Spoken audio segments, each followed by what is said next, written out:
The primary goal of our program is to evaluate and control emissions from multiple sources, generally on-road cars and light-duty trucks, and from area sources, in this case, gasoline transport vehicles and gasoline dispensing facilities. Our program has 16 employees, and we're divided into 3 units: the Vehicle Emissions Inspection and Maintenance, or I&M unit, the Civil Compliance unit, and we also have 2 law enforcement officers in the program. One of the primary objectives, as mentioned earlier, is to evaluate and control emissions from vehicles. Vehicles primarily have 3 sources of emissions: evaporative emissions from the engine, emissions from the gasoline tank, and exhaust emissions. Those emissions may contain carbon monoxide, a variety of nitrogen oxides, particulate matter, volatile organic compounds, and greenhouse gases. One of the reasons that Georgia has a vehicle emissions program is that Georgia exceeded the ambient air quality standards for ozone and air pollutant in the 1990s. Vehicle emissions were and are a significant contributor to ozone in the metro Atlanta area. When you combine nitrogen oxides and volatile organic compounds with heat and sunlight, you get ground level ozone.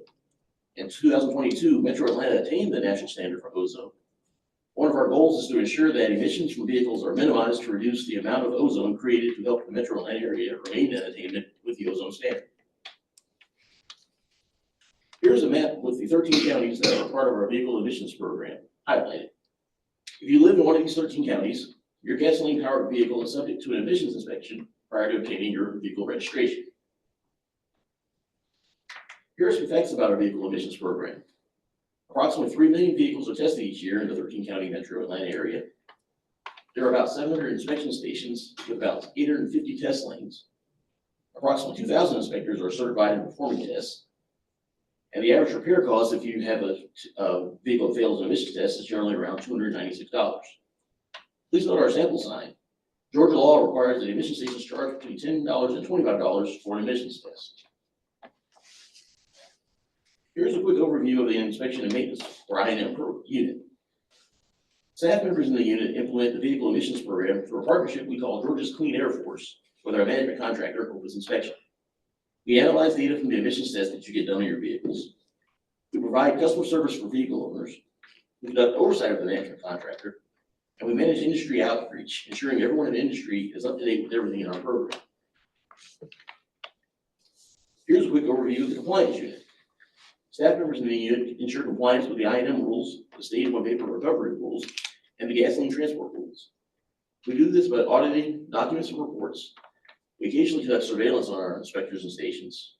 We issue civil enforcement actions, including suspensions and revocations of inspectors and stations who previously break the rules.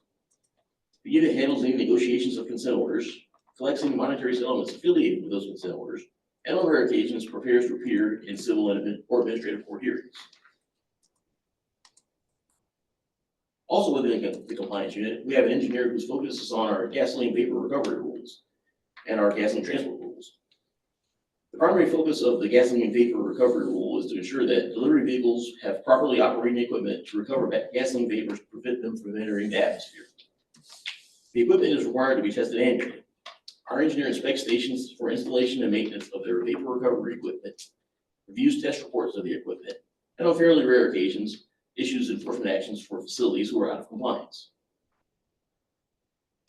And finally, in our program, we have 2 certified law enforcement officers whose primary duties are to investigate criminal violations associated with the I&M rules, which can lead and have led to the arrest of many inspectors in our program, investigate other environmental criminal cases as requested by other branches within EPD, work with the U.S. EPA Criminal Investigation Division on cases, and they also act as our EPD safety officers and provide field safety training throughout EPD, usually 3 to 4 times per year.